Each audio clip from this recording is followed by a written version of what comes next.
Hello, Guardians. Welcome back to Tower Casuals, the Destiny podcast. I'm one of your hosts, Corey Deerigan. Alongside me, as always, is the Jotun Toten, vault-dwelling, light-falling, disciple, mayor of the Deepstone Crypt. The one, the only, man, the myth, the legend. The Oryx slaying? The Crota slicing? The Tanics reviving Josh Finney. See, I like to think that you're just adding random names on at this point so that Trevor has more work to do down the line. I am. That's the point. You know, when we get to 200, it's not fair. That's not right. That's not right. No, look, he started. He set a precedent. Okay, he set a precedent, and now he's gonna live with the consequences. We're gonna get to a point where it's gonna take 10 minutes to read all the names. It's like the game in How I Met Your Mother. Okay. Yeah. Oh God, if I had to take a drink for every nickname, I would be dead before we got halfway through the list. Hi, Josh. Corey, it's good to be here today. It is good to be here. You know why? Because there's a lot to talk about, actually. There is a lot to talk about. I genuinely was sitting here, because normally we're waiting on Schwabs to come in, and I don't see him until, 3 or 4 o'clock in the afternoon, at least, Central Time. And by then, trying to do dinner, trying to get set up, and things like that. I'm usually out doing things, or I'm working on some stuff at home. So it's kind of hard to plan a show when everything largely your news revolves around the story that dropped on Tuesday, and the TWAB that may be dropping an hour before we go live. It's true. So it makes it a little bit hard. I really appreciated waking up this morning, though, to a teaser trailer from Bungie for the Destiny 2 showcase on August 23rd. Getting confirmed that they're going to talk about the raid next week. And then I had the TWAB before I even sat down for lunch. I was so excited. A lunchtime TWAB. Whole show. A lunchtime TWAB, a showcase announcement, and raid details, all before lunch. And raid deets, all before lunch. Yes, I appreciated that. I put out a fun little poll on our Twitter account today, and I don't know whether to laugh or be insulted, but the question I posed to the community was, in light of a new Destiny showcase coming next month, should Josh's wallet prepare itself? And the options were yes or yes but bigger. Mm-hmm. All of you voted with 80% of you voted yes but bigger. I don't know whether you know me or you really know me at this point. But that means that a collector's edition is probably going live the same day. It means Bungie's going to have more of my money tied up. Just thank God they take the money right away. They don't sit there and put it on like a credit card hold like Best Buy or something. Right.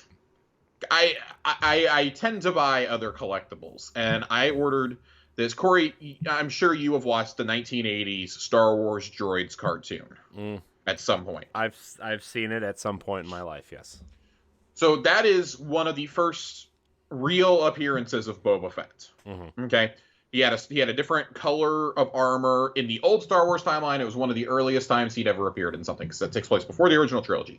Anyways, I digress. They made a Black Series figure last year that comes in a box that looks almost like a VHS box from Droids, and when you open up the little panel in front, boom, he's right there with all his accessories and everything else. There's a little panel talking about him in the show and showing like some screenshots from his episode. It's awesome.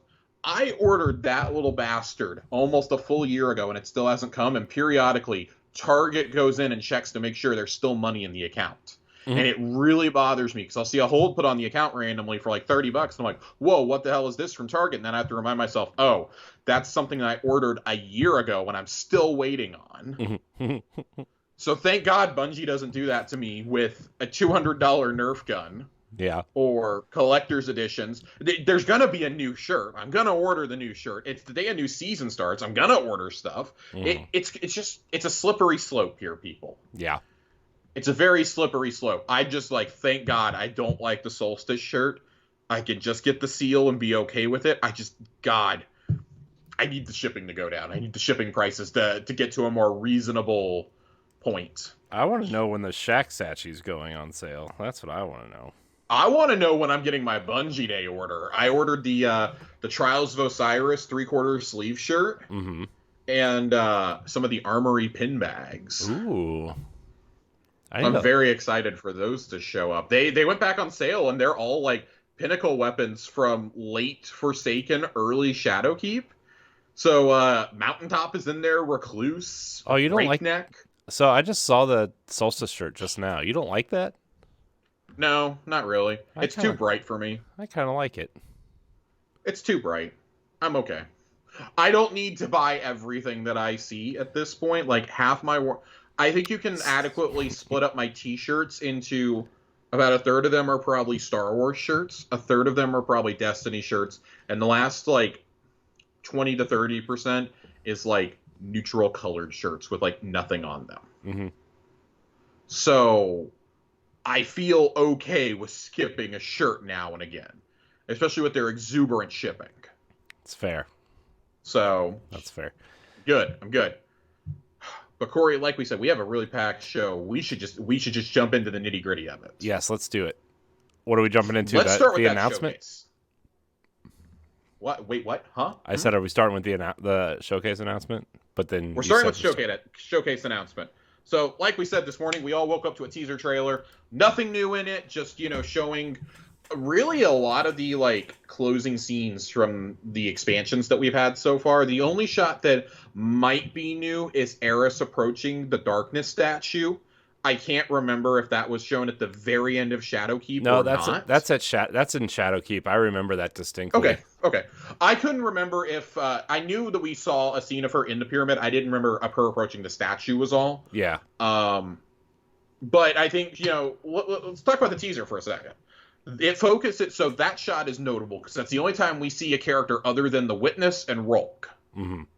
Is Eris. Mm-hmm. So Eris this is probably Eris's. So I know we've said this repeatedly. We talked about it on episode 100 with Christie's question, but this is probably the swan song for everyone's favorite hive-loving hero. Mm-hmm. I got to expect, if it's not, I expect her and Finch to go retire on a beach somewhere after the final shape. Mm-hmm. Maybe on the moon. I don't know. I don't know what you go do after that. But I feel like Eris's end has to come either at the end of this year or during the campaign of Shadowkeep. It's time. Yeah. It's time. As much as I love Eris as a character, I think we've done about all we can. She's helped everybody else overcome their traumas. She has avenged her fire team. She's exercised her own nightmares. She has helped, she helped defeat Crota. She helped defeat Oryx and Savathun.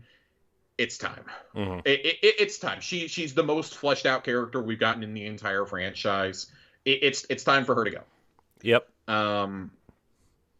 I would also note how heavily the Callus imagery is. Like, the stuff from this season in particular. We get the shot of the Leviathan. You see the Castellum. It zooms in on the Callus statue, obviously grown over with the Aragorn. I think you can reasonably deduce we're going to take out Callus in Lightfall. Mm-hmm. I think that, we talk about dominoes that have to fall. I think Rulk is there to signify another disciple besides just Callus is going to have to drop. If I had to guess where we go from here, you look at the enemies we still have to deal with, and there's 4 big ones. There's, of course, the Witness. Mm-hmm. There's Xivu Arath. Mm-hmm. Callus, and Spider. Mm-hmm. Really are kind of like the big 4 remaining. I don't even know if I would put Spider in there, but we're gonna have to deal with him at some point. But I don't know. If that I don't know if I would consider him a key enemy the way that Callus and I would honestly, I'd probably shift Aramis into that category. Because I'm firmly a believer that Aramis is not dead, and we know Savathun isn't really gone. Right. So you probably got 4 or 5 things you really have to deal with here. Mm-hmm. You think they could do that in 10 seasons? Theoretically? That's my big, I think that's my big question. It's something I kind of want to ponder more once we see the showcase, because we'll have a better idea of where we're going.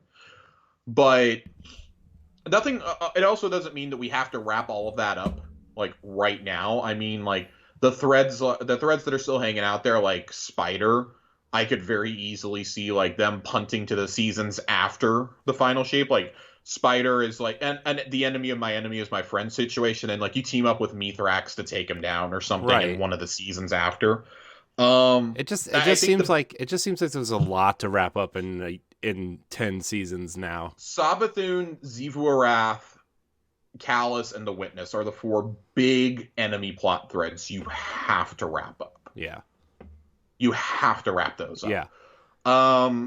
And so if you figure it, though, the Witness is getting a dungeon. Or a raid, excuse me. Uh-huh.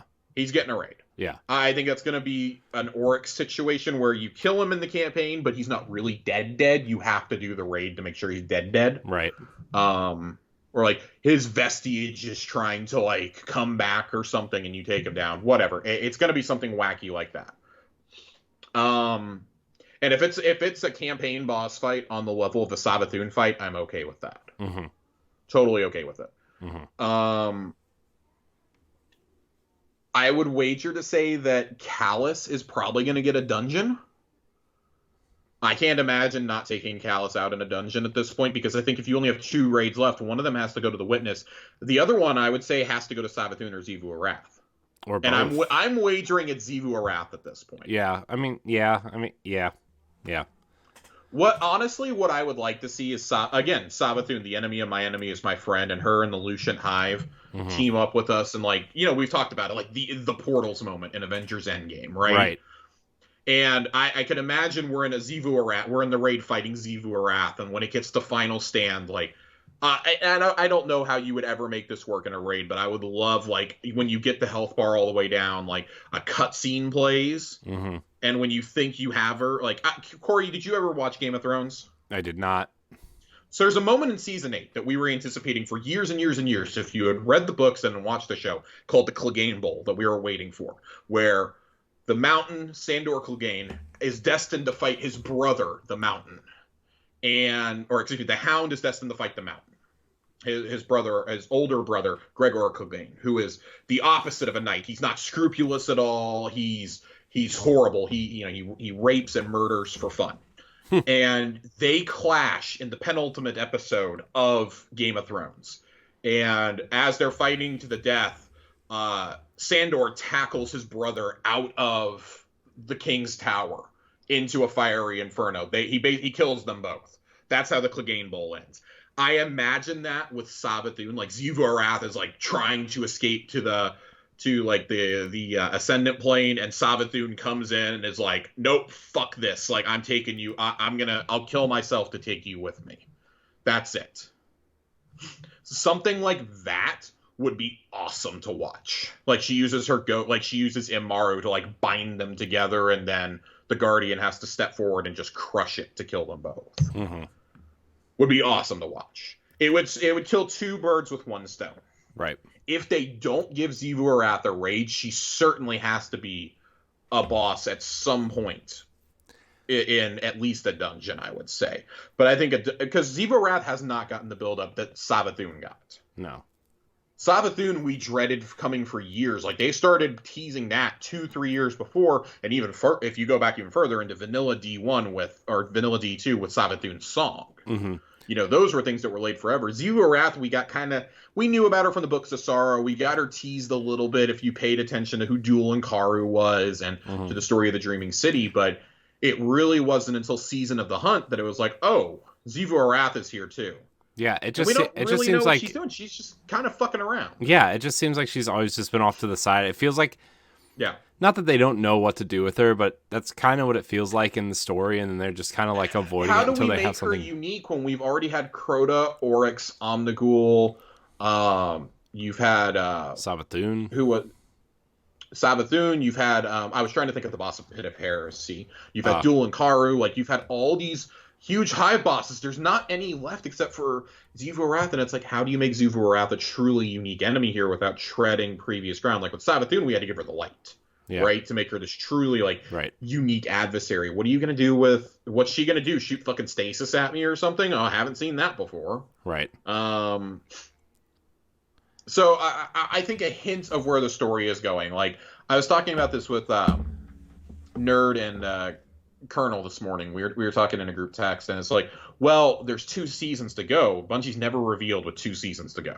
Yeah. It's always the season of, and it's like a 6-month season. So what does this mean for the seasons? When is this coming? I think like a late February, early March timeframe is when you're going to get it. That lines up with 2 more 100-something day seasons. Right. That's roughly where we end up at, is back where Witch Queen came out. Mm-hmm. I think it's real.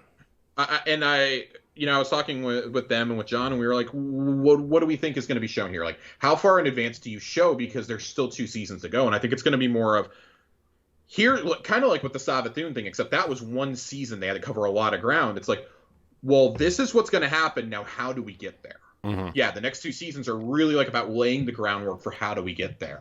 And I don't think them showing the Traveler above Earth as the first image you see is, besides the pyramids, obviously, is coincidence. It's got the light draining device on it from Gaul from during the Red War. Yeah. I think that is very poignant.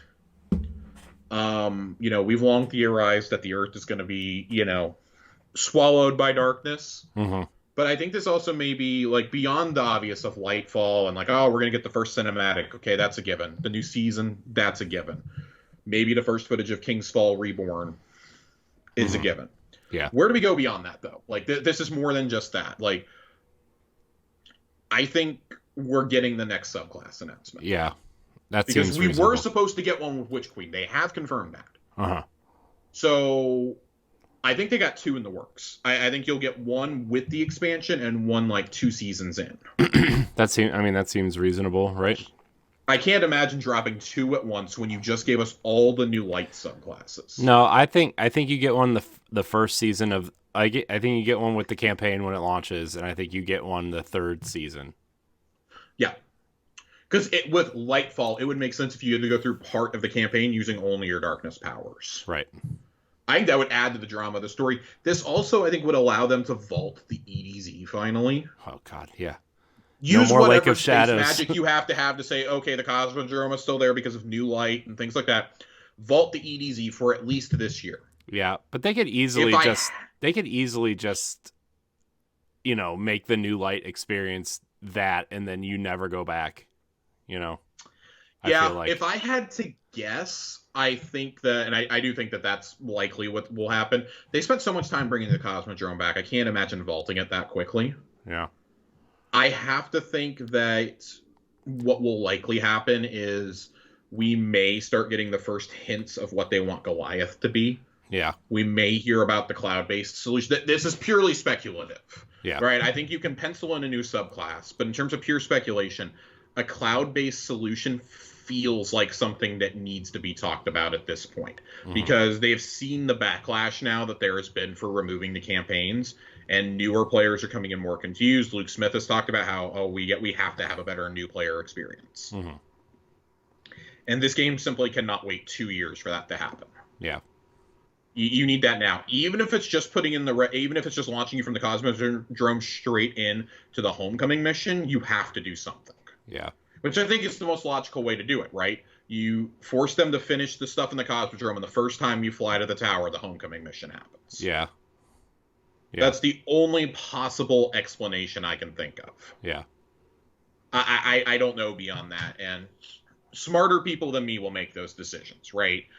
But I think there has to be a solution for that. At some point, there has to be a solution, and we need it fairly soon. Mm-hmm. Make it an optional download. Do whatever. Like, don't require it to be a part of my game if I don't want it to be, but something's going to have to happen. Something else I think that I don't think this is guaranteed by any means. I mean, there's a 50-50 chance of this happening, but if I really had to put my odds, I'd say it's like 60-40 that we ditch legacy consoles. For Lightfall? Yes. That'd be... It's time. It's time.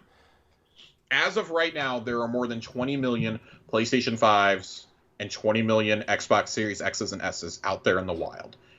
By the time you get through another holiday cycle, it's going to be closer to 30 million of each. Mm-hmm. It's time. It's time. Yeah.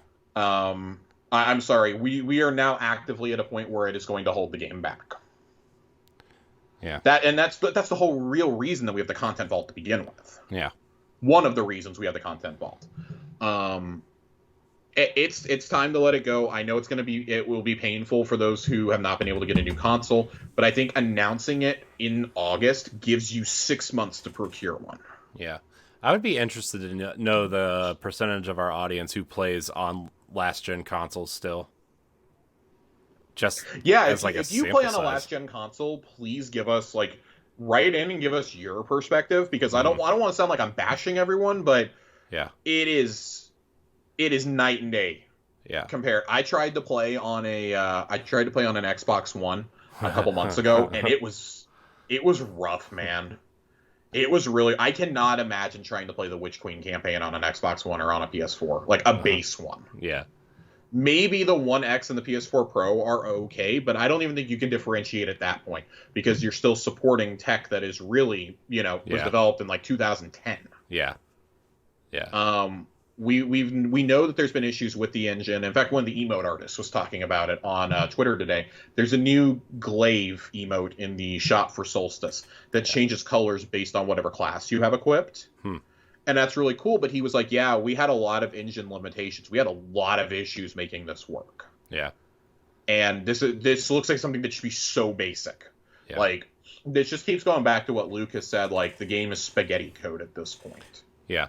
We should tomorrow in the episode post, we should put a poll on Twitter too, just to see, okay, do you play on a base Xbox One or PS4? Do you play on a series current gen an Xbox One X or PS4 Pro, next gen or PC? I just want to know the audience. Sorry, Stadia. Yeah, nobody plays. Who's playing on Stadia? The one person emails us, hey, you didn't put Stadia on your Twitter poll. On vacation, I logged in via Stadia, and that's not a joke. How'd it play? Yeah, I think that we've reached a point now, and 6 months, I think 6 months with a huge holiday cycle coming up is, I think, a more than fair time to say that. I've seen a lot of Series S's in the wild. I've even seen some PS5s. Yeah, so and if you look online, they're... If you look online, sometimes Series S's are $250. Yeah, Amazon had some weird thing going on a couple weeks ago with that, right around Prime Day. Yeah. There's going to be holiday bundles. They've been out for 2 years. There's going to be some holiday bundles. You're out of your mind if you think that Sony's not going to do a God of War style bundle. Yeah. They've already got one going for Horizon Forbidden West. It's going to happen. I wouldn't even be shocked if they came out and said, "Hey, we'll do a PS5 bundle with Lightfall next year." They did it for the older ones in Destiny 1 and even Destiny 2. Why not? Why not? I'm not saying it'll be a special console or anything, but just package it in with consoles or something. God, if they did a cool outline like they did for Taken King with the gold. Oh, dude, I'd buy it so fast. I see the beauty of the PS5 is you only have to sell the console, just sell the plates. I know. I'm really hoping that they do that now. Thanks a lot, Corey. You're welcome. More things for me to spend money on. On the console, I don't play Destiny on. That's fine. You'll get over it. You'll figure it out. You'll figure it out. It's fine. It'll be in my living room. I don't care. I mean, I dreamed of getting a Destiny Xbox, so this is fine. Wow. I think we're due for a couple of other things during this. I think that's when you're going to get the first. We know we're getting PvP details next week, but I think that they're deliberately getting some things out of the way before this showcase. I think that a true comp rework they will save for that day. Showing maybe the glory system in action. Right. I expect an announcement that Zavala has now joined everybody else. Zavala and Shaxx are now getting the vendor update like everyone else. I don't know what else. Maybe some more reprised content. I mean, they'll probably show off some maps and stuff, right? I mean, didn't they say they were going to bring out a new map this season? So we did get the new map this season. We're going to get a reprised map next season. Reprised map next season, okay. Yeah, Destiny 1 map coming back next season. I guess I'll just say this. So we know Bungie's really been staffing up, not just on their unannounced projects, but on Destiny. And I have this wild conspiracy theory. If you want to take it, we're going to put the spin foil hats on. We haven't gone down here in a while. Here we go. We're going to put our spin foil theory hats on for a moment. I think the reason that we saw PvP updates stop is because it's kind of bare bones right now. I think almost the entire PvP team moved over to work on either Matter or on the arena shooter. If they're not one and the same, they could very well be one. And the Matter is just a code name, worth noting. We do not have explicit confirmation that is a new IP. We all just kind of assumed. Yeah. I still personally believe it's a new IP, but I can't imagine doing 2 PvP-centric games right now. Yeah. For a company that has struggled with PvP for the better part of a decade. I mean, if you do an arena shooter and a hero shooter, those are 2 different types of, It is, but I think still, like, trying to do the support for those plus trying to do Crucible support is a little ridiculous. Yeah. One of them's going to be dead in the water. Yeah, piss or get off the pot, basically. Yeah. But my wild conspiracy theory is that they moved them all over there, and they put Chris Barrett in charge of the project because I think that he was, and I have no basis for any of this. Please do not aggregate this. Do not go, like, saying, like, oh, somebody from Tower Casual said this about you, Chris. That Chris Barrett, he's been at Bungie for over 20 years. The last thing that I'm aware that he was in charge of was Forsaken. I believe he was the expansion lead on it. Don't quote me on that. I believe he was. But that, to my knowledge, is the last major Destiny thing he worked on. I sort of have started having this thought, was he potentially looking at going elsewhere? Because he's, he has been the guy that, he was one of the brains behind the Taken King. He's one of the guys that was obviously behind Forsaken, behind Vanilla D1. This dude's been there since Halo 2. Mm-hmm. Since before Halo 2 even. Like, he has been in the trenches for a very long time now. And I almost wonder if this was kind of like, hey, man, we're going to let you lead your own projects. Obviously, you don't want to lose a talent like that who's been a long-time Bungie employee. Right. And he was kind of like, well, I'd like to make another multiplayer game, but I'm going to need established guys to start building this team with. Even for incubation, you have to have guys building this. And if it's a PvP-centric game, if they have 2 of those in incubation, that would explain where your PvP people went. Right. So I don't think it's too wild of a theory to think that that's what happened, just like a lot of incubation. But at a certain point, it becomes piss or get off the pot. Right. And I'm not saying, like, you must go back to Crucible. No, it's you shouldn't have done that without being like, well, we'll bring in fresh blood to work on Crucible. Instead, it kind of feels like, and I think a lot of it was due to working remotely, and I do think working on PvP is a lot different than crafting story content. Yeah. In those ways, like, and trying to play test that and everything else in a remote environment. But with them saying they want to be a remote first studio, and really now having to be the leader of the PlayStation Vanguard on that front, you have to come up with some sort of solution. And letting PvP was just in such a bad state. Trials launched horribly right as we all went into lockdown. Mm-hmm. And that, I think, has really, like, fueled the PvP angst. And at this point, I don't even blame that community. I do think that some of the response has been absolutely ridiculous. That is a large reason why we're not getting communication from the devs anymore. Dylan explicitly confirmed that this week. Yeah. I do wonder, and I guess, just kind of like wrapping the thoughts up on the showcase, I wonder if that's going to be addressed at some point, like at the top of the show. The insane amount of harassment that especially Dylan and Liana have been getting. Yeah. He's on leave from Bungie until September. He announced a couple weeks ago. I completely missed it. He will actually be on leave. He's not going to be writing TWABs. He will not be back fully until next season. And he said, he's had some health problems, and we've known this for a while, right? Mm-hmm. He's got some health problems. And he says, he's getting some help for some mental health issues too. And it's just like, man, you have to think that this is probably part of that, like getting that shit day in and day out. So I don't know, like I would expect that, like they're so community oriented as a studio. I would expect that between that and the Kevin Yanes harassment, I expect that to get addressed, like by an official channel at some point. And I think that a showcase is a good point to do that. You've had especially the lawsuit that we saw this week, right? Right. Against someone who was threatening them, and Dylan in particular, and then saying he was going to burn Bungie HQ to the ground, like move to Seattle supposedly, and also has ban evaded 13 times and used cheating software. Like, holy shit. Talk about the walking definition of touch some fucking grass. Right. That's it. Like, this is a video game, dude. This is a fucking video game. Yeah. People just... Man, I don't know. It's not just here. You know, we've seen it with Sony Santa Monica. We've seen it with 343.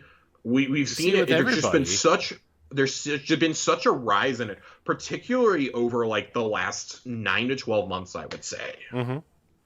Yeah, I mean, like, we know the internet is not exactly the best place to talk about things, but man, the last like you said, like the last 6 to 9 months has just been awful, man.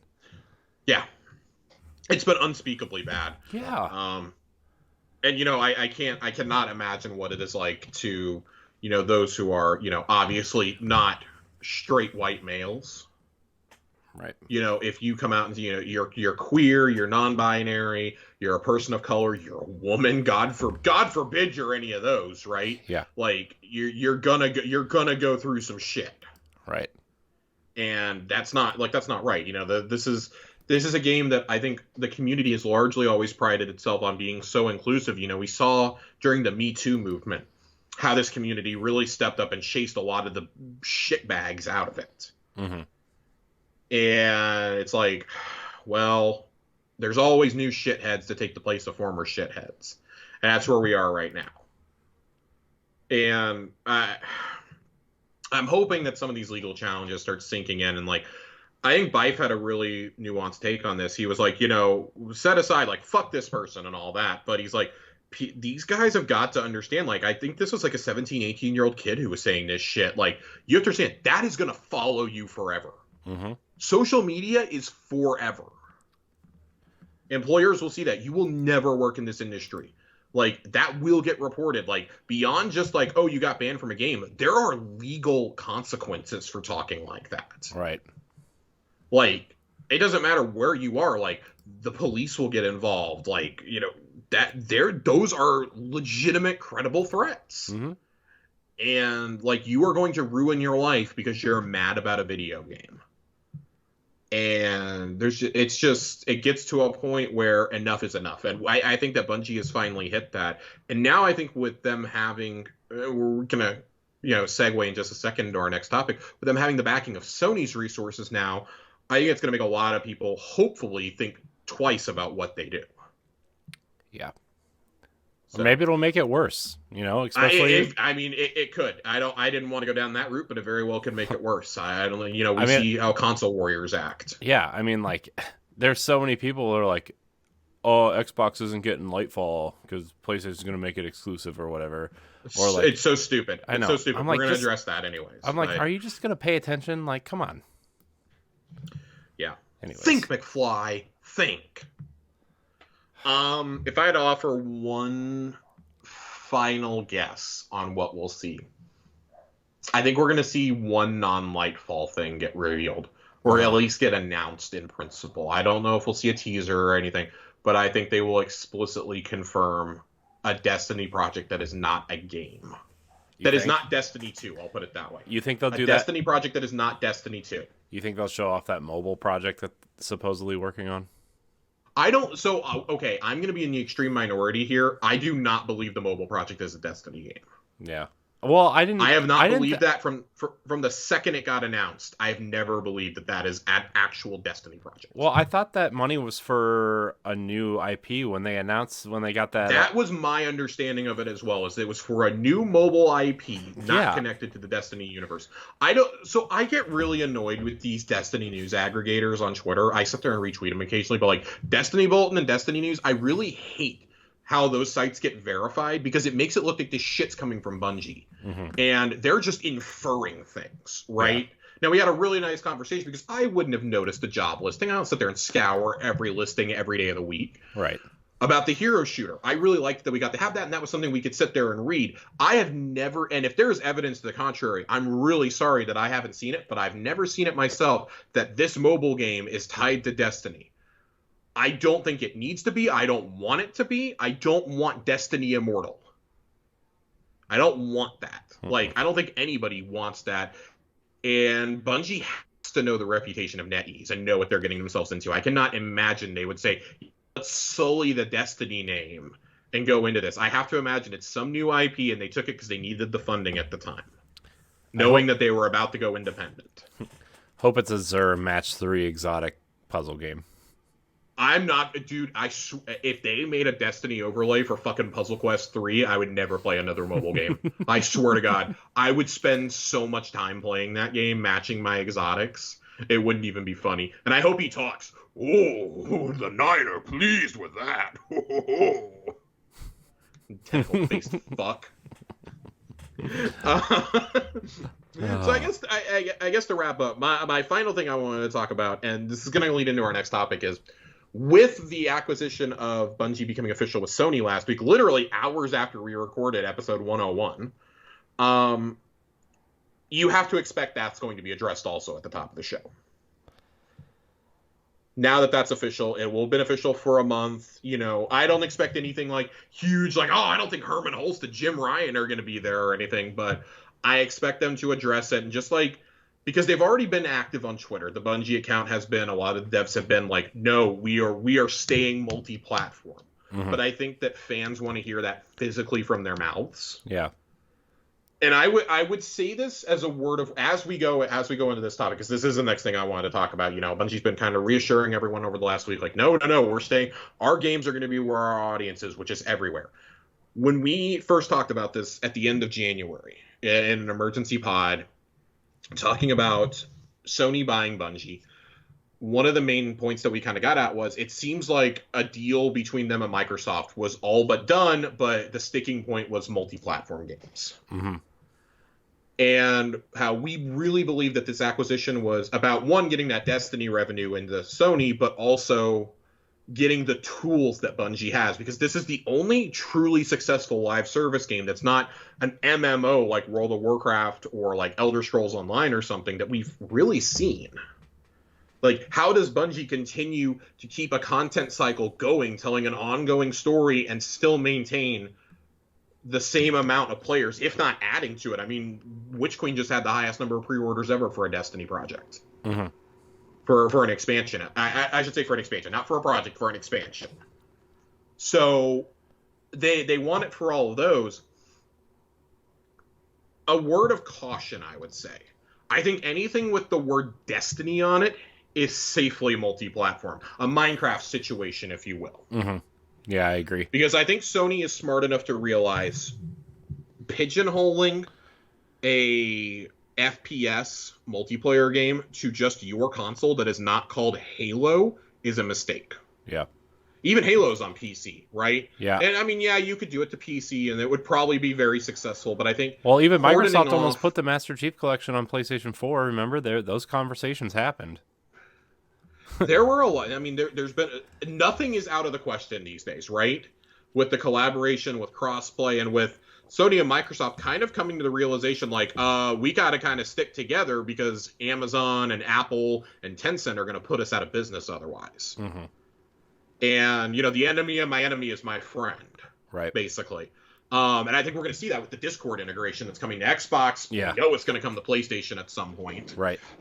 Great move, by the way. Very surprised that it did not come to PlayStation first. I know. That was like the big thing is like PlayStation made this huge investment in Discord, right? And like had to announce a partnership or whatever. And then Xbox. Microsoft was in final negotiations to buy Discord last year. Right. And it didn't happen. Right. So we don't know what happened there, but I think it's for the best. If it comes to PlayStation, that's for the best. Right.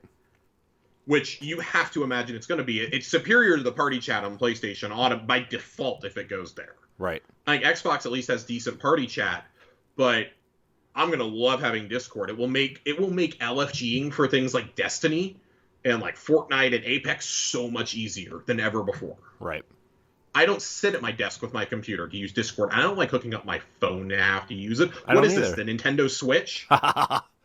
Switch.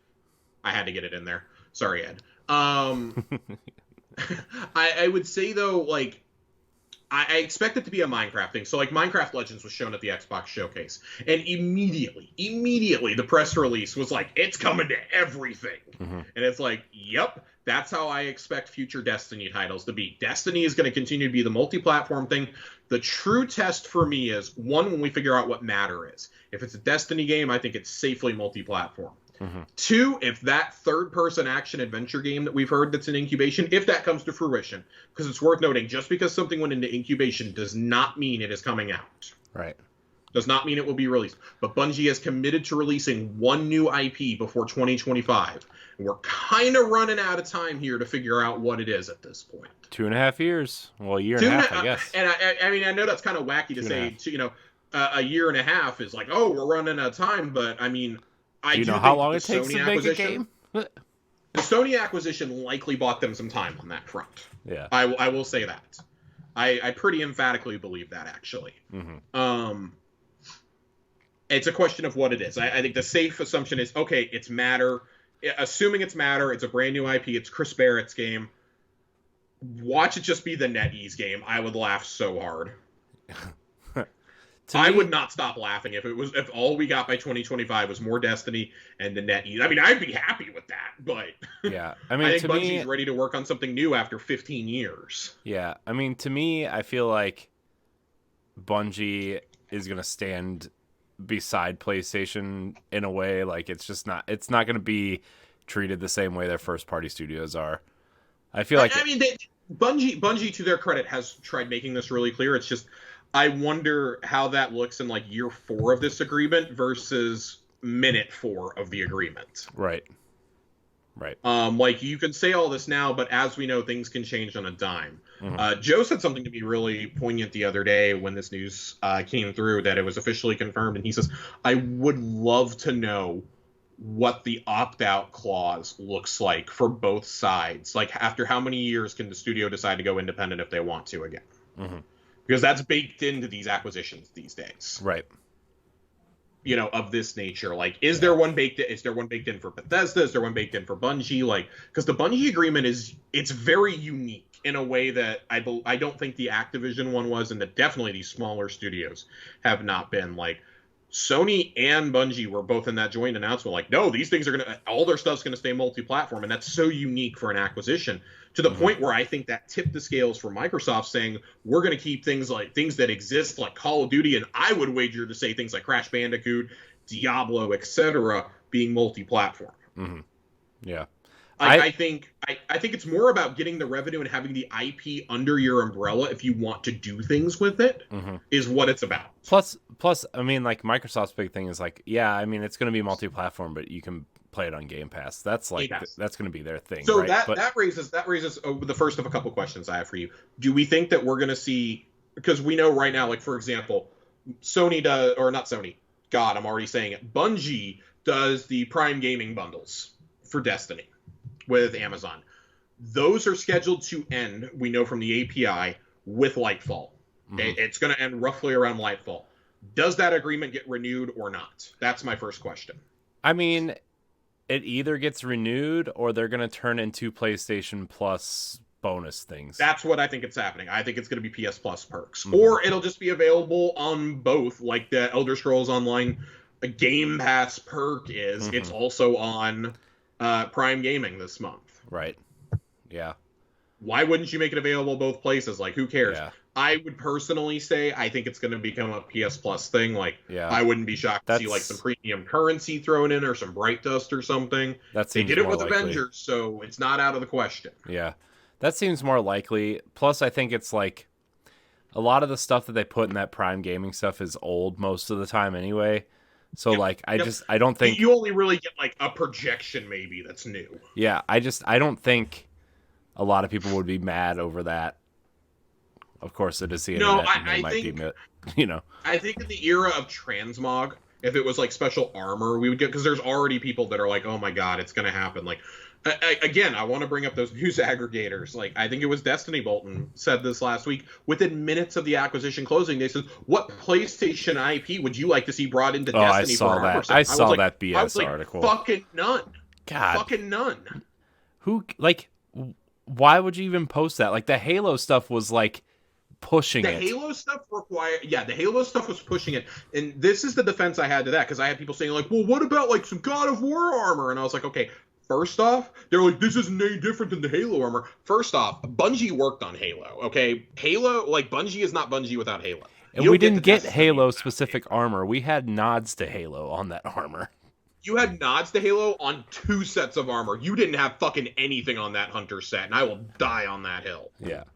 You had a Warlock Bond, and you had Needle or Pauldrons. Yeah. And then you had Forerunner is the most overt nod, right? And like there's some lore that alludes to Master Chief, because of the temporal displacement and this and that created by Xur. That was a fun little nod. Yeah. To Bungie's history. There's a whole marathon set of armor in there, guys. They didn't go put Gears of War in there or something. Right. They put fucking Marathon because it's part of Halo. The sword from Myths is in there. Like, yeah. What do you want us to do? Yeah. Like, these are nods to Bungie things. Like, the battle rifle is in there for a reason. The energy sword can't look like the energy sword legally.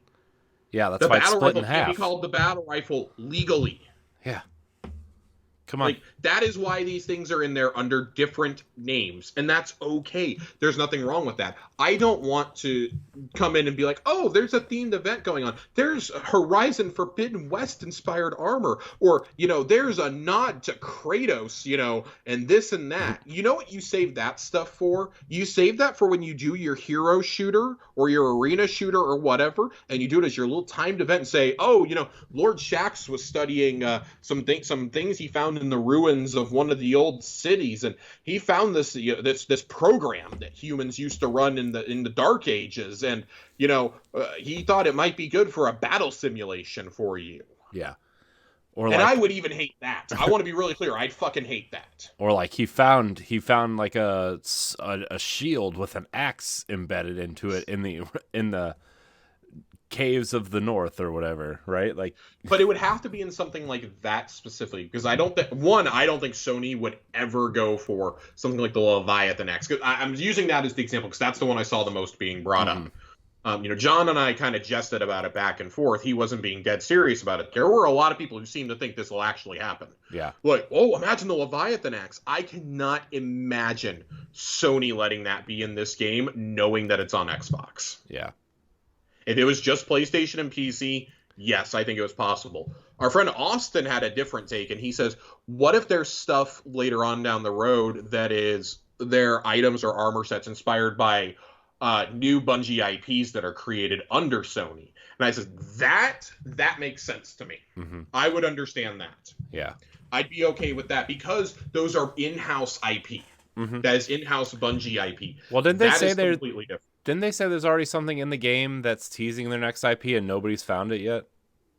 Something like that. They always tease their games in advance, though. So, like, I'm not worried about that. Like, that's fine by me. Yeah. If you want to do that, because that's within the studio. You're not putting, like, a fucking Cole McGrath in this game. You're not putting Sweet Tooth in here as a oh my god, a Sweet Tooth Halloween mask for Festival. I will say the Halloween masks would be fucking hilarious. I would be okay with Halloween masks because you can't transmog them or anything like that. I would be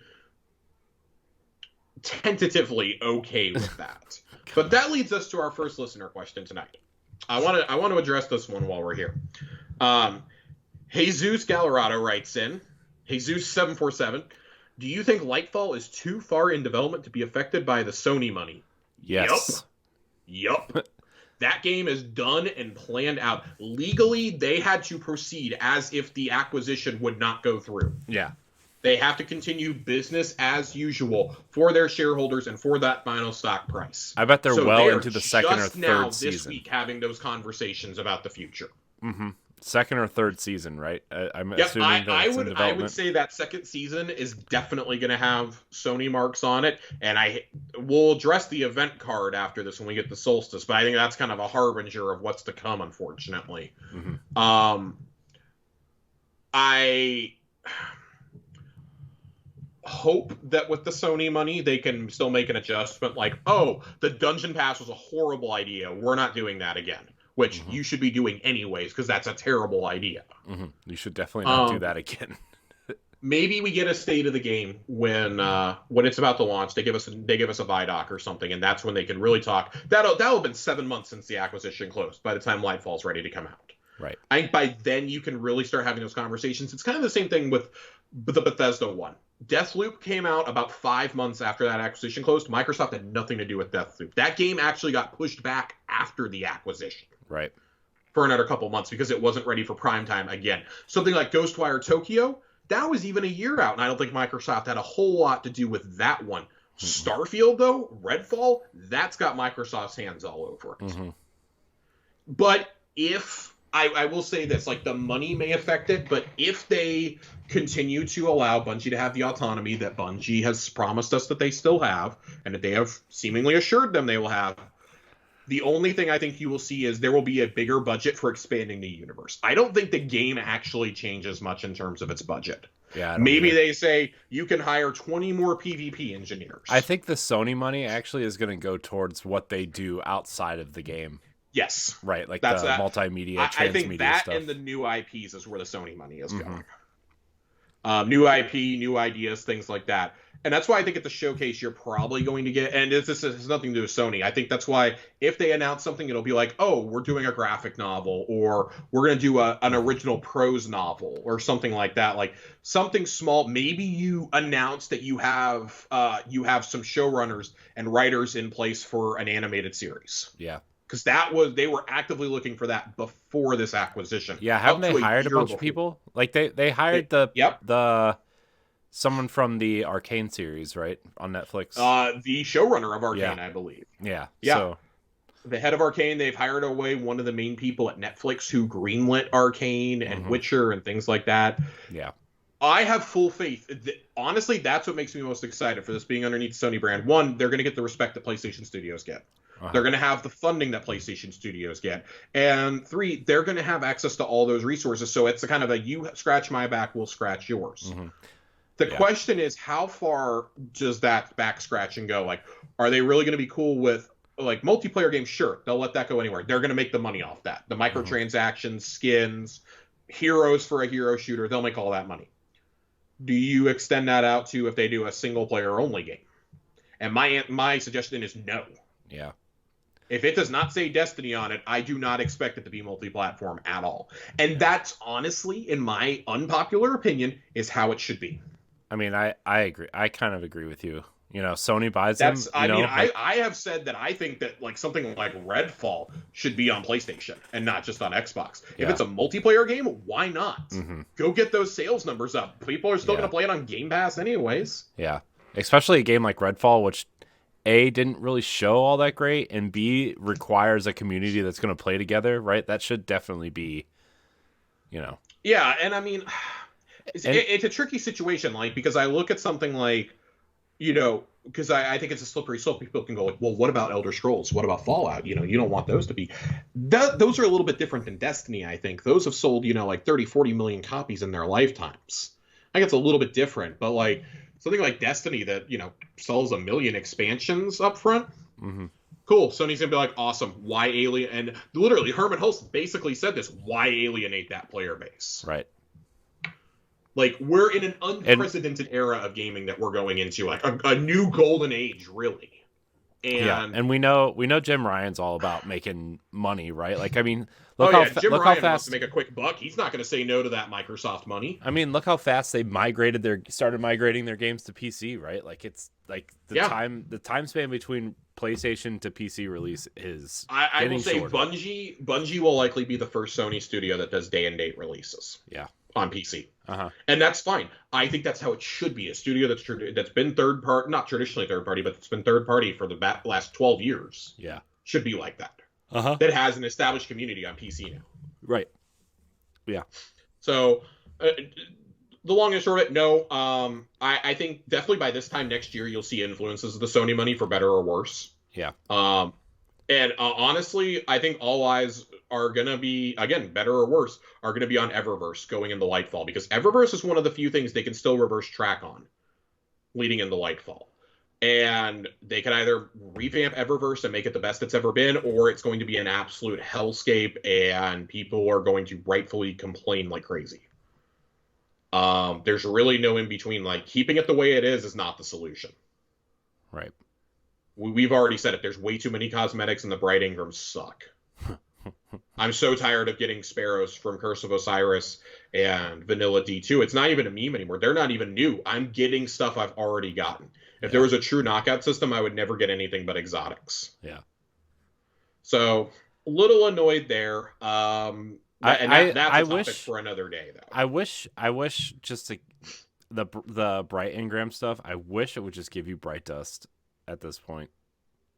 Yeah, make it Bright Dust. Give me, I mean, I'm not saying update the item shop every day a la Fortnite, but I mean, give me more options for my Bright Dust. I have 105,000 Bright Dust, dude. I don't spend it because there's nothing I want. Like, I don't care about most of the cosmetics. So I see something I want, I get it. Right. I don't know. It's all very frustrating. Offer up all the old armor sets for, I don't know. I could spend a whole night on Eververse. So I think there's Eververse changes coming. So I want to hold off on that for just a week or two. Yeah. I'm going to give them time. Here. Well, while we're talking about in-game monetization, let's shift over to Solstice real quick, Corey. Solstice? Oh, boy. I've been waiting this whole show to talk about Solstice, Josh. You have no idea. I want to be really clear here. I don't hate the activity this year. Oh, what? I think Bonfire Bash is a fucking blast. Do you? Oh, man, I'm going to check it out then. And I mean, listen, it's not saying much, but I think it's significantly better than past Solstice events. Like, there's no more hunting for fucking chests in the EAZ. Oh, man. It's just kill mini bosses, throw orbs across the map at this giant bonfire. Once you do 20 of them or you time out, a big primeval style boss comes, which is really easy to kill.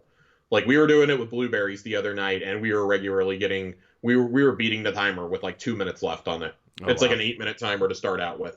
I don't think it's bad at all. The more you throw and the bigger the fire gets, the more rewards you get, which is nice. I just shard it all anyways, but I think that loop with the armor upgrades, I think being able to pick your stats is really nice. And if you have the ghost mod, you get to do it even better.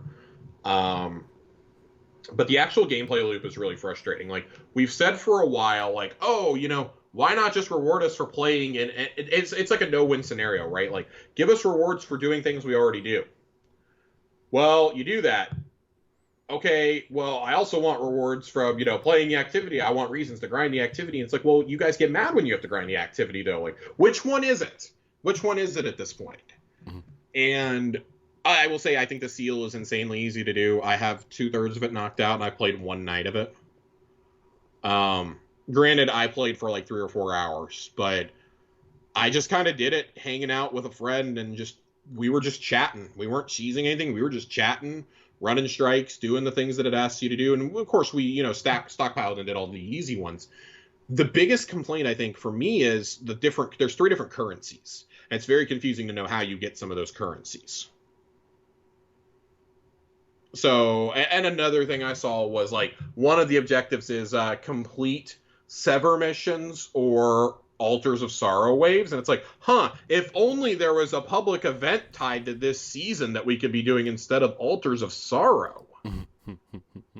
And just like how inconsistently like progress is rewarded based on certain activities, et cetera, et cetera. I don't hate the actual activity. I think Bonfire Bash is actually pretty fun. It's just we're all so jaded from years of horrible Solstice activities in the same space. Right. But it's never been easier to get around out there. All the bosses are relatively close, with the exception of like the Taken ones, which spawn in the 4 corners of the area. Those are the only time you ever have to go out there, and there's Cabal cannons to shoot you right back to the main middle. I think all that's fun. I do miss having the Arc Void and Solar days, though, where everything was like supercharged. Yeah. I kind of wish that was part of it. But other than that, man, like I don't have a whole lot to complain about in the actual activity. Now, the fucking store, I got a bone to pick here. That event card sucks. That's a horrible idea. I was gung ho for this when they first announced it a couple months ago, and I was like, man, I'm actually kind of stoked for this. I like what they're talking about. Those emotes suck. The emotes suck. You get 2 emotes, a shader, a transmat effect, a ship, and a ghost projection. I don't care about any of that except for obviously the emotes and the shader, and they're looking at it going, oh, this is a great deal. I want to know who in their right mind is, and I know I said I was going to do it. When I got to see that emote, I was like, who the fuck is spending $10 for a hot dog eating emote?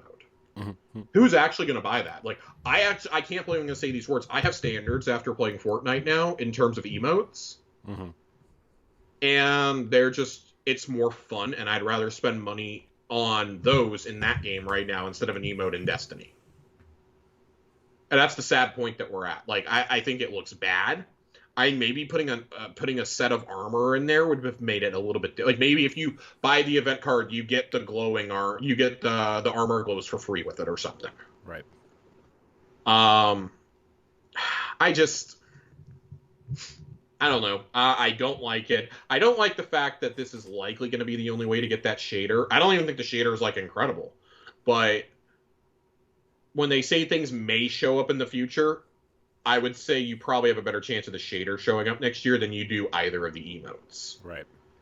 I really just hope that they're taking this feedback to heart, because I am far from the only person complaining about this. I think this is fucking bullshit. I have not seen a single person say this is a good idea.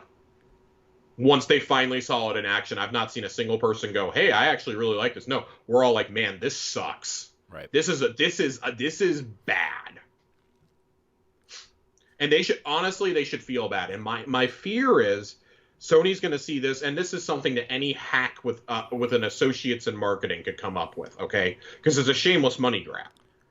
But I think that Sony's going to look at this and go, yes, we like that. It's more money, even if only 50,000 people buy it. That is $500,000 right there. Yep. Right there. That cost maybe like 3 days of effort to make. Mm-hmm. Do it. Do it. Yeah. That's what I imagine Jim Ryan being like fucking Darth Sidious right now. Wipe them out. All of them. That's how I imagine this is going, okay? I like to imagine he has like a Palpatine like costume just in his back closet, and he just pulls his hood up. Yeah. He bought it on clearance from Phil Harrison and Don Matrick. Oh God. They traded in their clothes to Jim Ryan. We all know that Sean Layden didn't have one of those. Sean Layden was Mace Windu in this instance. Have you heard the tragedy of Don Matrick the Wise? It's not a story that Xbox would tell you. How do I learn this power? Not from Xbox. Is it possible to learn this monetization power? Not from Phil Spencer. I say this, but, Microsoft's had some egregious microtransactions lately in Halo. Yeah, but let's be fair. All joking aside, like, I actually, like, I really hate that this came out, like, 3 days after the acquisition was official, because we already knew this was coming. And there were a lot of people, to their credit. I was one of the very few that was like, man, I actually kind of like this idea. Nope. Scrap it. Don't ever do it again. This is a terrible fucking idea. Can it for Festival of the Lost, man. There are 5 events you plan on doing a year now, because we did find out the Revelry is coming back. Yay.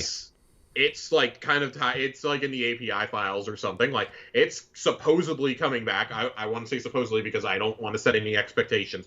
But I can see that being the event that like ends an expansion year now. Uh-huh. Like, supercharge everyone for 2 weeks to go into the next thing before we all get super depressed from the campaign. Right. Yeah, let us go have fun and throw flowers around with each other and shit, because Crimson Days is never coming back. It sucked. Yeah. Nobody wants to play PvP for a Valentine's event. Sorry, guys. It was a great idea, but poor execution, and you never bothered to iterate on it. But I want my chocolate ghost. Oh my God. My heart emote where I make one half. Event cards have got to leave. This is egregious. On top of paying for an expansion, on top of paying for a season pass, which I want to be very clear, I'm okay with both of those things. I'm totally cool with that. revamping the season pass is another thing. I want to get to after we see what's coming in the future, because I have to think they're going to address the seasonal model soon, because that's getting really stale. And Johnny and I were having a good conversation about the season pass today. Like, we're not complaining about the value necessarily, because, like, for instance, the armor that's in there this the Reaper armor, I would have paid $15 for that. I would have dropped it so fast. Yeah. I feel like I get my value right there usually in terms of the armor ornaments. Like, I was already going to probably buy this. Yeah. And it's just a question of, well, like, the emotes usually suck. The ship usually sucks. I don't care about the Sparrow. What am I really getting out? What am I really enjoying out of this? Like, most of this is, like, upgrade materials. Yeah. I care about my Bright Dust, which, to be fair, like, 12,000 Bright Dust is awesome to get out of this. I'm very happy about that. I would like to see that number up to, like, 15 or 16, but you'd have to offer more for Bright Dust for that to matter. Yeah. I'd like to see something like that. I don't know what other ideas we really had. We didn't get a chance to talk about it too much, but it was just like, it's time. Like, that's usually all we care about is the armor ornaments. Where we get there and then we don't really care about anything else that we got. Like, I get a couple shaders, and to my credit, like, I've enjoyed the shaders. Mm-hmm. But we used to get like a couple legendary ornaments. We get an exotic ornament, but I usually don't care about the exotic that was in the pass. I think the last one I really loved that was in the pass was, and I loved the ornament for, was Witherhoard. Yeah. Like, I struggle to think of one I've really, like, a combo that I've loved in the last year and a half. Like, Tiku's was an awesome exotic. I didn't really care about the ornament, though. Right. What's the exotic this season? It's Trespasser, right? It's Trespasser. I like the Trespasser one. It's just like you can't really see the ornament on a sidearm. Yeah. Like, okay, cool. It's themed to the Reaper armor. That's cool. Like, whatever. We couldn't even get a new exotic. We had to do a re-release of a Destiny 1 exotic here. That's how down bad we are right now. I do think that at some point the Reaper armor was probably intended to be part of the duality dungeon. Yeah. And for whatever reason, it's not. Like, why the Hake armor is in there, I could not tell you. I don't think it's a bad choice, but it's just like, why is this in here? I guess they knew they couldn't afford that, or they couldn't do that. They needed to do a couple of others. Yeah, I like that the Hake armor set that's there, but it's definitely not a dungeon set.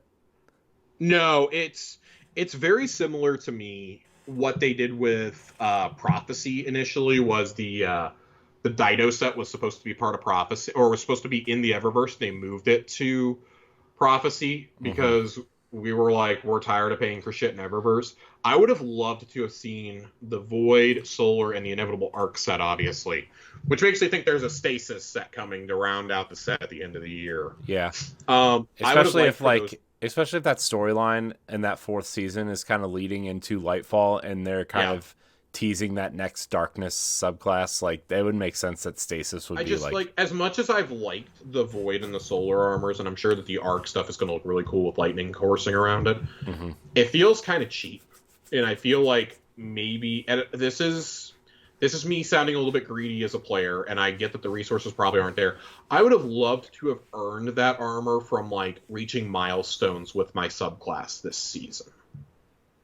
We got a Bungie rewards emblem for doing, like, if you got, like, 7,000 solar ignition kills this season. Why not let me earn some armor in game? Give me a list of them. Give me a quest line. Like, Fortnite gives me quest lines all the time. I don't want to keep comparing things to Fortnite, but give me a quest line like that with my arc or my solar powers, and, like, okay, you got to do these objectives in, like, all these different game modes, and then you'll get a helmet, you'll get arms, you'll get a chest piece, you'll get a cape. But it's like, it's there forever. Like, it doesn't go away. You can do it whenever you want to do it. I think that would be something that would be really special and really cool. Like, or like, it's a bonus. If you bought the season pass, great. You get this quest line with this free elemental armor to go along with it for doing it. Like, that would be cool to me. Like, why are you charging me? I get why you're charging me, because I'm going to pay the money. But I think that, like, something like that, or like the Hake set, should have been earnable. Yeah. Somewhere other than a dungeon. Yeah. No, I agree. The Hake set is not for the dungeon, but I don't.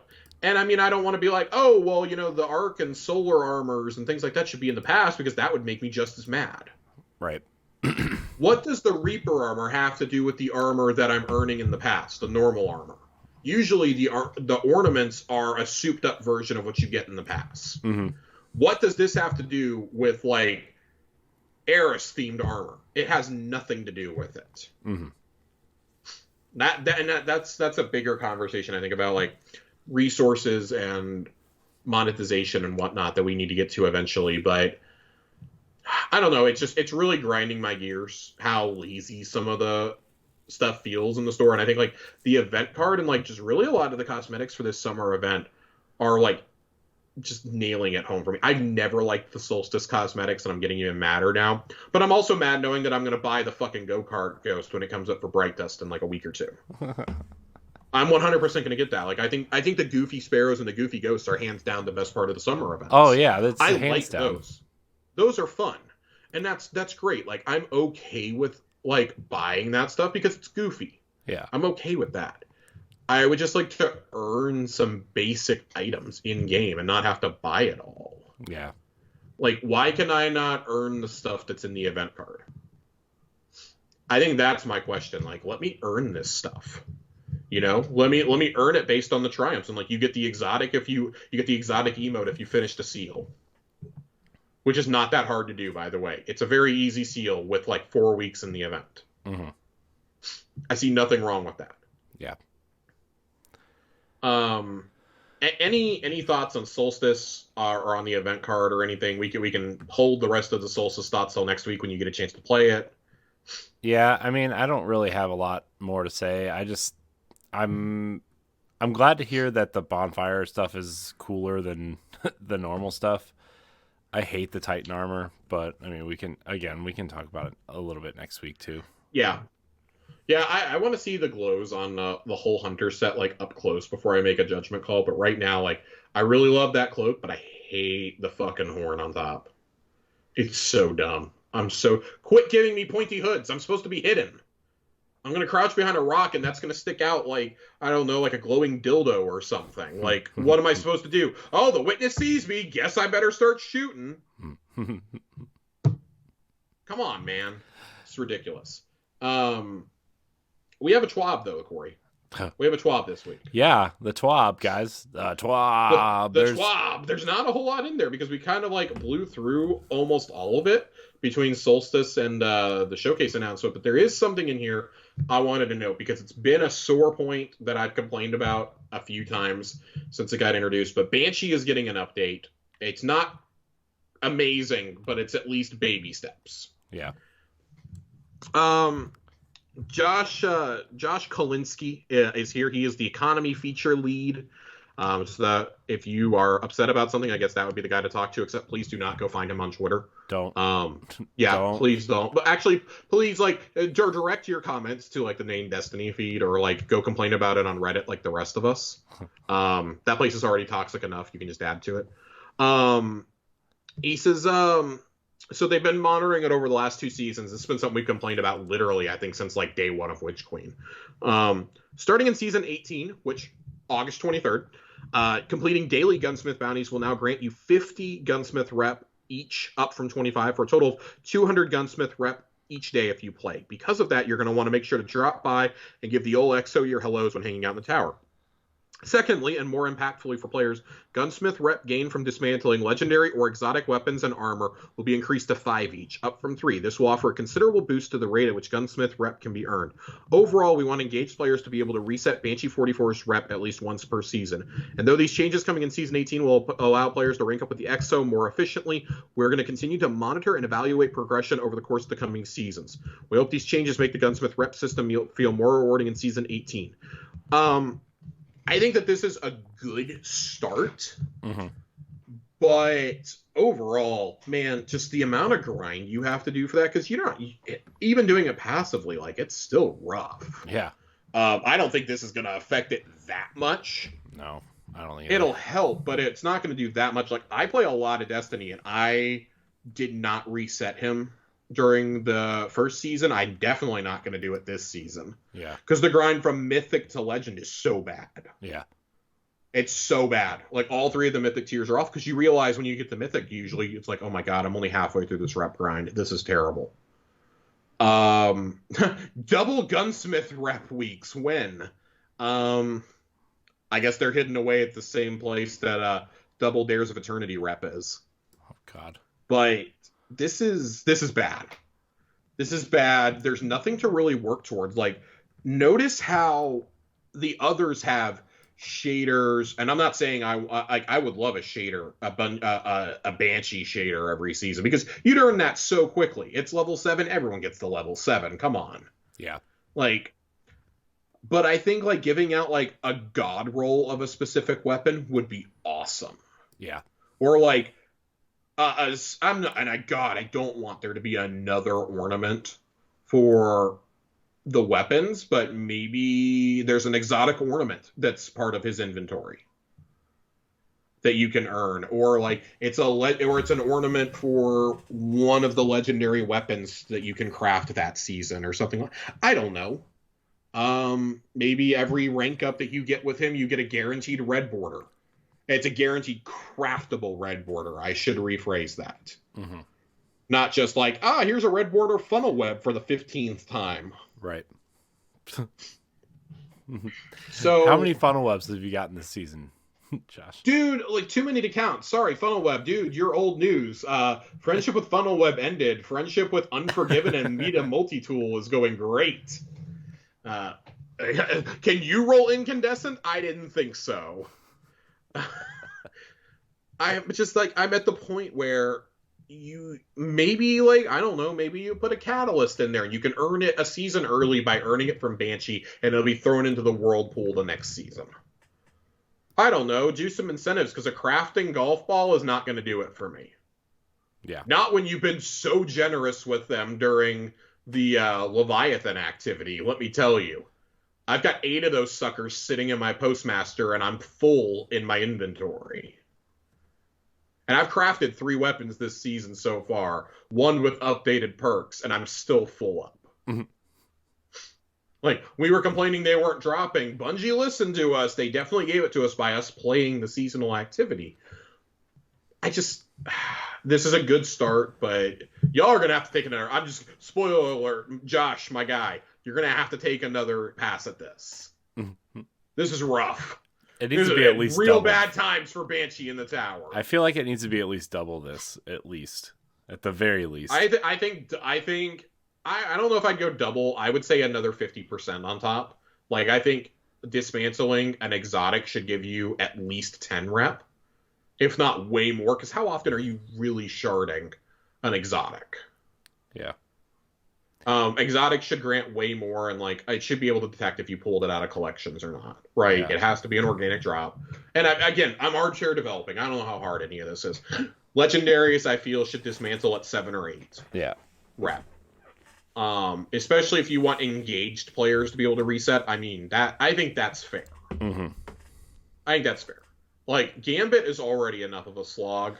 Like, please don't make this a slog too. Like, I want to look forward to going to Banshee, but like, Saints rep is real rough if you're just losing. Now, if you can get to 20 matches won, or 20 rounds won, not 20 matches, God, 20 rounds won, and then just lose your way the rest of the weekend, yeah, you'll get a lot of XP, but man, it's just brutal to level some of these guys up. Yeah.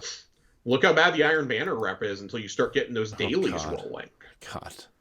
Iron Banner. Like, I don't see myself ever resetting my Iron Banner rank again if it's only going to be for 2 weeks a season. Right. Like, you better move that shader off of page 2. That's all I'm going to say. That shader better be on page 1 at rank 7 like all the other vendors. I best see that move happen next season, Bungie. I don't want to get to rank 16 for a second time just to get a goddamn shader. Ugh. Gross. So I got bones to pick with y'all. I got real big bones to pick. You could also solve the rewards problem by, giving me player housing and giving me, like, swag to put up in there. I don't know. I digress. Good job, Josh. Corey, that's all we have for the Schwappenix. We already talked about everything else. Yeah. You want to do some questions? Yeah, let's do some questions. We got a lot. We have a lot. We already addressed one of them. We're gonna read the other questions. So I want to read Joasis's because I really like this one. If your guardian got to create your own signature armor piece, what would its perk be? Mine would be Warlock Gauntlets that allow you to have 2 grenades of different types, such as having a solar and a fusion grenade. Ooh. So I thought about this, Josh. I thought about this. And so the one thing that Destiny doesn't have, it has like especially Titans, like Titans have the barricade, Titans have the bubble, Titans have the Sentinel shield, you know, they have all kinds of things to protect. But they don't have nobody has like a mobile protection type thing, right? So what I was thinking is I don't know if this would be a helmet or a gauntlet, some sort of gauntlet or something. I think it would be some sort of gauntlet, but you would be able to throw it up like what's his face in Overwatch, and walk around with a barricade. And Okay. And I kind of like that idea that you would be able to move and protect your team while you're moving instead of just hiding in one spot. Because that's been my biggest kind of not complaint, but just like something I've noticed over the years, especially playing a Bubble Titan a lot, is like, yeah, you have a lot of options to protect your team, but there's no mobile way to protect your team, and I think that would be really cool to do. So I think for mine, I would want an exotic either helmet or arms that would allow me to turn my golden gun into a golden sniper. To make it more lethal at long range, because I'm sorry, like, yes, hunters have golden gun. Yes, you can get long range kills with it, but you have to be really fucking good with golden gun to get those long range kills. Everything else, basic, with the exception of shards, requires me to get right up in your face. In PvP especially. I would love a golden sniper, like, just imagine, like, you activate golden gun, but instead of, like, whipping the gun out and spinning it, you reach behind you and you just pull out a big fucking sniper and it's already loaded. You pull it out and you immediately go into the zoom with it. Yeah. I think that would be really cool. And I think that would solve the problem of, okay, we want a long-range super for PvP. Now, it would completely destroy PvP. I want to be really clear. Like, this is something that would hypothetically never, ever happen. It would ruin PvP. It would be banned immediately. Whatever. But I would love to see that because it would be useful in both PvP and PvE. It would basically be Celestial Nighthawk, but longer range. It would have to be a one-shot super, but I would love for it to be an incandescent sniper, so like when it hits somebody, it can spread the scorch to all nearby allies in like a 15-foot radius or something. But on top of that, I think it would be cool if you get a precision hit, or a precision kill, whatever, it makes your entire team radiant for 10 seconds. I think it could play really cool into Arc 3 or into Solar 3.0. Beyond that, I don't really know. Like, I think hunters are actually a really good spot exotics-wise. I'm kind of running out of ideas. That's why I let Bungie come up with it all. Bungie, my idea is free, by the way. Everything that we get gets nerfed into the ground, so I'm a little afraid to suggest anything right now. Bungie, my idea is free, by the way. Mobile barrier. Yeah, no, that's great. You guys should absolutely do that. I would love for it to be like a little Cabal shield that you run around with. Yeah, or like you could even take it could even be like a something you could add to the Sentinel Titan shield thing, right? Where like an aspect, and like if you like run around with it and you put it up to hold, it like widens out like the Cabal ones, right? Yeah. Cool. I want one now. I could see that. I could see that. I think like dealing a lot of shots outside would be great. But getting inside, if you were to shoot the generator, would automatically kill it. I think that would be cool. That would help balance it in PvP, especially. Like, it would be one of those things where you would have to balance it so heavily to be very useful in PvE, but it would have to be next to useless in PvP for balancing reasons. So, all right. So, Joe, thanks for the question. I really like that one. Our next question is from RushJet. What is the best Jotun ornament? I believe there are only two. So, well, three really, if you count the default look. There's that. There's the opulent looking one that we got in Shadowkeep, and then there is the one that makes it like look kind of more yellowish. I don't really know how to describe it, but it makes it look like, I don't know, just a color variation of the original. Um, I gotta go with the original, I think. Yeah, I mean, I think the original looks the best, in my opinion. I struggle to think of anything that looks like better for it. Maybe if they had done a special ornament with my toaster, like they did with the Gallarhorn one, I would say that. Mm-hmm. But I can't think of anything else, unless I'm just completely misremembering one of these. I also would like to note that I still use my Jotun Sparrow on the regular. That has my honorable mention. Yeah, I mean that's fair though. Yeah, Why not? there's nothing else that I'd really be like, yeah, this is awesome. I think all of the ornaments are both the ornaments are underwhelming for me. The default look is still awesome. It's still great. It's a classic. It never goes out of style. There is a really cool art piece. I'm looking at it right now. I just Googled to make sure I wasn't forgetting an ornament. But it's a Nine themed, Trials of the Nine themed ornament for Jotun, and it looks amazing. I would love to see that. Cool. So, but yeah, you have it from the Jotun Toten host of the show. Toten. The OG man. You can't go wrong with it. It's always about the classics. Always. You know, if you ever use that Jotun toaster, I can call you the Jotun Toastin. It's true. That's true.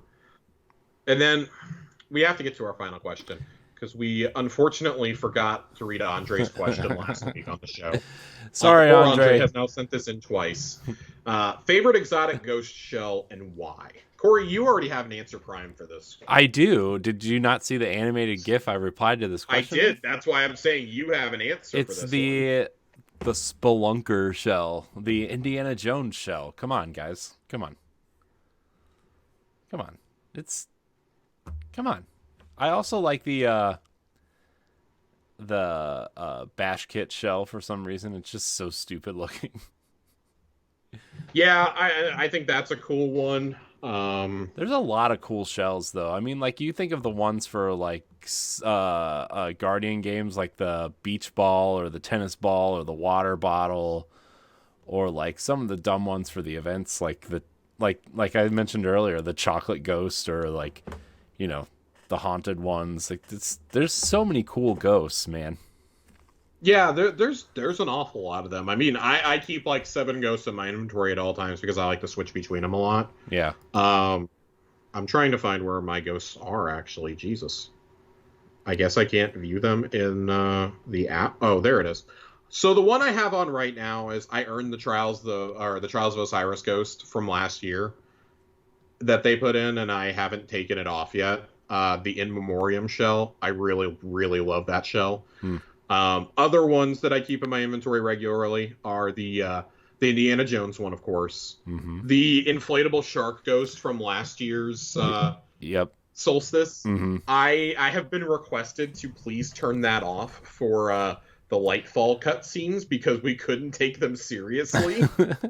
I was laughing too hard watching that on my screen. Thankfully, everybody gets to see their own ghost, but I'm sitting there watching and like the Savathun death scene, and there's a fucking inflatable shark flying around. The one that I like to have equipped for those types of missions are the Harpy shell. Yeah. I really like that, and I like the spiky servitor because it makes me feel like I have like a little buddy that's like shooting pew pew at them. Mm-hmm. I like those. It just makes me feel better knowing that that's on my shoulder, voiced by Nolan North. Mm-hmm. I also like the I call it the Top Gun shell, but it's the aviator one with like the old timey plane helmet on. I use that for my Crucible shell. I almost bought the one of the ghost sitting in the boat with the captain's hat. That's up this season. It's cool though. It's so cool. I almost got that, and I was like, "This is so ridiculous." I like that. I like the donut shell for this year's Solstice too. Yeah. But I'm tired of getting ghost shells. I can't enjoy them all. It's getting to that point. I know. That's why I've like really soured on emotes too. I only have 4 emote slots. Bungie, it's time for an emote wheel. Yeah. Yeah. Why don't we have an emote wheel? That makes so much sense. I mean, you can blame it on PS4 and Xbox One, and we won't take it personally. Just come up with something. Yeah. Yeah. Immediately realizes that you can have an emote wheel on Fortnite on last gen also. Blame it on the 360. We don't care. Blame it on Reach. Blame it on the Atari 2600. Yeah. I don't care what you do. Blame it on something. I wanted to read some Solstice lore tonight to close us out. Are we heading the lore corner? We're heading the lore corner. Lore corner. Little bit from Solstice. There's nothing like super duper like important to read here as far as I'm concerned. But I do like some of the lore that we have here. There's some stuff with Ada. There's some stuff with Saint. There's a little poem that's here. And then there's things that a lot of our friends in the tower have to say. So I want to read 2 of these pieces tonight. Not going super deep in lore corner this week. Nothing of massive consequence. We'll get back to finishing up story lore next week. But while Solstice is going on, I wanted to read these. Some thoughts that our fellow guardians in the tower and allies have about the Solstice. Amanda Holiday Solstice Roundup. See what the defenders of the last city think about the new festivities. This comes from the boots, by the way. The Candescent boots. Vanguard Commander Zavala. Each of us has faced and overcome so much. Sometimes that can feel like a sacrifice or a price. But it's a lesson to remember and learn. I'd like Guardians to keep that in mind as we celebrate Solstice. What we come to do is only possible because of what we've done, both the good and the bad. I promised I would read things in voices at one point, so you did. I don't know if how they to ever read need to Icor. replace Lance Reddick, you might be the 200th or 300th person they call. I think I'll be further down on the list. I will definitely be behind Nolan North. Vanguard Ikora Ray. Meditation is an important part of understanding not just the light, but ourselves. We rise and avoid and seek meaning. The bonfire is a wonderful metaphor for that process. Amanda outdid herself helping with Solstice. Even I don't know how she managed all of this. Saint 14. A big fire to lay rest to everything that we hold in our hearts. Yes, I could use this now. Celebration, explosions, revelry. Isn't it wonderful? I might cry. Mithrax, Kel of House Light. Guardian celebrations perplex and mystify. But I can't do a Mithrax voice. But new beginnings are worthy of what Saint calls partying. House Light is grateful for inclusion in this occasion and offers forth many combustible baubles to the sacrificial flame. Lord Saladin, Valis to Imperious Keitel, or Empress Keitel. Once I can see this bonfire from Keitel's flagship, I'll be happy. Empress Keitel of the Cabal Empire. What is the ordinance limitation on these bonfire contributions? Wow, you sound Perhaps just like the Keitel, Cabal by the way. can assist in creating a larger fire. My God, you sound just like her. If I ever need to replace Keitel, that's good to know. I'll support Anna Bray. I'll support anything Amanda does. Quite a show. I'm always a fan of something fancy with a little attitude. Lord Shax. I'd like to imagine the ignition cores are grenades! That does put a smile on my face. And Eris Morn. The what? Nobody told Eris about Solstice, apparently. Apparently not. And then the last one we're going to read is we're going to read the class item. We're going to read from the Candescent Cloak, Bond, Bath Towel, whatever you want to call it. St. 14 stands in place of the Sergeant of Arms amid a host of new lights. Most had been resurrected near the city walls. He needed the distraction, the work, but most of all, he needed to be somewhere he could help. Whispers fly between them regarding the legend that addresses them and the strange chicken that struts figure eights around his legs. This area is reserved for lights without combat training who wish to take part in Solstice. Let's get you to speed. He picks up an old-looking weapon. This is standard Kostov rifle. Some of you are familiar with this weapon, Saint says. For those who aren't familiar, it's very simple. He quickly runs through a few exercises. How to reload quickly, adjust the sights, clear a jam. At the range targets, he demonstrates how to weave light between bursts of gunfire. Each time a metallic ping rings out as he strikes a target, and each time a chicken cluck response echoes beside him. Calm and discipline is key. Steady support of your rifle will keep it under control. Steady pressure on trigger will keep you from pulling off target. Breathe, squeeze, and shoot. Bark! Yes, now it is your turn, New Lights. The group steps forward and focuses on their targets. Several of the trainees' shots miss, but a Guardian in green lands each bullet and cheers. Bark! The New Light looks at the chicken now standing beside them, then to Saint 14, who is also focused on the chicken. Then there's a moment of hesitation before Saint says, good, run it again. I did it perfectly, the New Light complains flaccidly. Saint steps forward and puts a hand on their shoulder. Perfection doesn't guarantee success. Perfection is subjective, New Light. That is why we train. But I hit every one. St. 14 nods to the chicken, who stands tall and mighty, feathers sharp and puffed against the warring morning light. Colonel, the Pigeon Lord says do it again. I wouldn't argue. I love that Saint has adopted Kate's chicken. I know. Ugh, that warms my heart. We all just assumed Amanda was kind of taking care of him. Now Yeah. Saint is definitely taking care of him. I love that. Well, it was either Amanda or Eris. You know? Well, Eris would probably eat him on the moon. I don't know. I feel like Eris would, like, perform darkness. Yeah, Eris would have made the Colonel be bound to the darkness ritual that we just went through. Yeah. Maybe that's the darkness power, is we just become chickens. Yeah.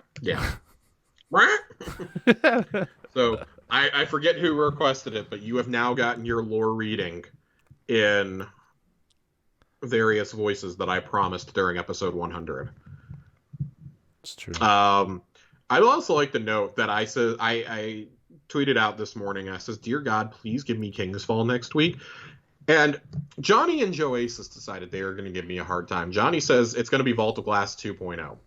And then Joasis replies to both of us. And Joe, I'm upset with you for this one. Uh-oh. I'm still mad about it. Hours later. It's going to be Crown of Sorrow, first encounter only. You're banned. You're banned. You're banned. Some people are still convinced that it's Crota's End coming back. Listen, if it's Crota's End, that's going to be the most underwhelming thing they could have possibly done. Yeah. I mean, not that this is like anybody should take this with any sort of real thought, but Glad tweeted out today that he's like, I'm still in the Crota's End camp, but I feel like they're going to tweak it and actually finish it to make it a good raid. And I'm like, what would they possibly add to it? Like, what are you going to add to it? You know, like, what would you add to it? I mean, yeah. And we don't have to answer this question tonight, but like, that was just like, I don't know. So, anyways. Yeah,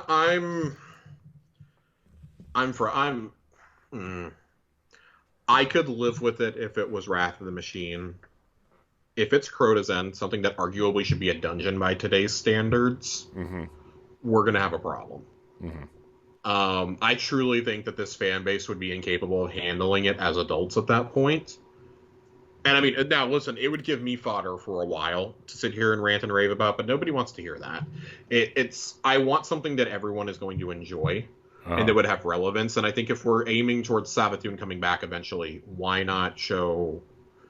We basically have the entire Hive story in this game now, with the exception of Crota's End and King's Fall.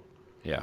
So I do think Crota's End, and this is just a side speculation. I could be completely wrong with this next week. Watch it be Crota's End, and I'm just going to come in pissed off next week. Crota's End, if it comes back, I think should be like a bonus dungeon at some point. Like, don't make it one of the promised dungeons. Just be like, hey, we brought Crota's End back as a surprise for you guys. Like, maybe even like this Christmas, dump it in and be like, hey, we're giving you 2 dungeons technically. We're adding Crota's End back into the game because it was requested so much. And I think that would really only happen if Goliath really is going to be shown off soon. Be like, oh yeah, we're going to start migrating everything over to the D2 client and to making it accessible in the cloud. Like, this is just kind of a bonus thing we're going to add in with the, a suite of the weapons and things like that. I think that would be a good move, but man, if that's the raid, I'm going to be sorely disappointed. Yeah. No, I'm definitely going to be disappointed. Like Crota because I'm really nostalgic for it. That's the most raiding I ever did up until D2 was I played Crota, I think, every week for like 6 months. Yeah. But that and Prison of Elders, as much as I'd like to see those back as dungeons, please hold off until like Final Shape is out if you're going to bring those back, or just throw them in as like a bonus pack. Yeah. Like, if you did a legacy pack, and God, I just got done complaining about monetization. If you did like a legacy pack, maybe even like made it super discounted for the people who owned the original D1 expansions. Like, if they're like tied to their accounts or something, I don't know, they're tied to your Bungie ID or something. I don't know how you would authenticate it, but make it to where, like, if you did it for $10 and you gave me Crota's End, you gave me the Skolas encounter in Prison of Elders as a dungeon, and like a selection of D1 strikes and like an exotic quest, I would buy that for $10-15. If you told me you needed more time to work on Lightfall, like hypothetically Lightfall wasn't going to be ready until like April, but to kind of ease that sting, we're going to give you guys a pack partway through next season, like we did the 30th anniversary, and because I truly think the 30th anniversary was testing the waters, right? Yeah, for future drops like that. I don't want this to happen every year, but if you were to do it for that, just to say, here's the final bit of the D1 content that we want to bring over, we're done after this. Yeah, I would be okay with that, and I could live with that. Yeah, I mean, I could see them totally doing that type of package again with Lightfall or Final Shape, like that. Yep. What was it, $100 for the 30th anniversary plus Witch Queen Deluxe Edition, right? Yes. Yeah. I could see them doing that. And I could live with that. I wouldn't like it, but I could live with it, knowing that, okay, it's over here, it's done now. Maybe it's part of like a huge effort to say, we're bringing over a couple final Destiny 1 maps and a handful of the strikes, and then we're done. We're done. No more content is being brought over from Destiny 1 anymore. No more exotics, nothing. We're done. Right. I would be okay with that. But I think there's no reason to not have some of the moon strikes in there. I think the Mars strikes could easily be in there now. The Reef, I mean, I don't think we had any strikes. I don't think we have all the Cosmodrome strikes either, do we? We do. The only one that we're missing is the one from Rise of Iron, which, honestly, who cares? That one was terrible. Yeah. I sure as hell don't want to run around in a circle from that guy on a Grandmaster, that's for sure. But I do think you bring up an interesting point, and I kind of hate that we're getting to this at the very end of the show, as we're trying to do outros. Maybe this is... I'll save it for next. Let's save it for next week. I'm saving it for next week. I've got something I want to talk about next week now. Okay. Write it down so we don't forget. I will. Oh, man. All right, we're going to get out of here. If you want to hear those thoughts, tune in next week, I guess. I want to thank everybody for listening and or watching Tower Casuals, the Destiny podcast. Remember, if you listen on iTunes or Spotify, please leave us a 5-star rating and review. It really helps us out. It really helps with discoverability. If you want to watch us, you can subscribe to our YouTube channel, where all of Lore Corner is also broken out into separate videos and interesting topics and questions. Josh, thank you for your time tonight. As always, where can we find you? Always. Josh_Finn, 2 N's on Twitter. I'm probably going to be bemoaning about cosmetics. At least you won't be complaining about the Browns like I will be. I can't believe that we did not get Baker Mayfield. I'm so upset.